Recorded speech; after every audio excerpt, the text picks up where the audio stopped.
Israeli Prime Minister Benjamin Netanyahu defended its newly approved Gaza City plan, calling it the best way to end the war. Addressing international media on Sunday evening, he said that Israel must defeat Hamas, citing their refusal to disarm. However, he faces domestic criticism, with his own ministers calling the strategy unclear and repetitive. More in this report. Suppose for concluding the war, 1. Hamas disarmed. Amid domestic and global criticism over his plan for takeover of Gaza City, Israeli Prime Minister Benjamin Netanyahu held a press conference with international media on Sunday. Prime Minister Benjamin Netanyahu outlined his plan, saying his aim is not to govern Gaza. The Israeli Prime Minister reiterated his resolve to go ahead with the plan. Given Hamas's refusal to lay down its arms, Israel has no choice but to finish the job and complete the defeat of Hamas. Last Thursday, Israel's Security Cabinet, instructed the IDF to dismantle the 2 remaining Hamas strongholds in Gaza City and the central camps. Contrary to false claims, this is the best way to end the war and the best way to end it speedily. Prime Minister Netanyahu is facing domestic criticism over his plan.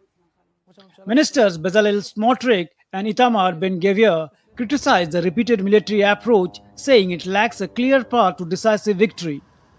The Prime Minister and the Cabinet surrendered to weakness, allowed feelings to overcome brains, and decided again to do more of the same thing, to launch a military operation which is not aimed at victory but only at pressuring Hamas to bring it to a partial hostages deal, while clearly saying that should Hamas agree to a deal, we will also agree to stop again, to retreat again, to allow it to recover and rearm. And then again, this is not how you win. This is not how hostages return.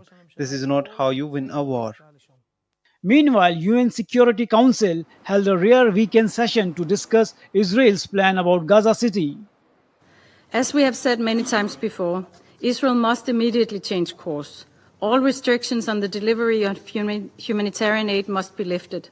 Civilians, including humanitarian and UN personnel, as well as civilian infrastructure, must be protected in accordance with international law. We must return to the UN-led humanitarian aid system at once. Notably, on Friday, Israel's Security Cabinet had approved a plan to take control of Gaza City, a move expanding military operations in the shattered Palestinian territory, drawing criticism at home and abroad. Bureau Report, DD India.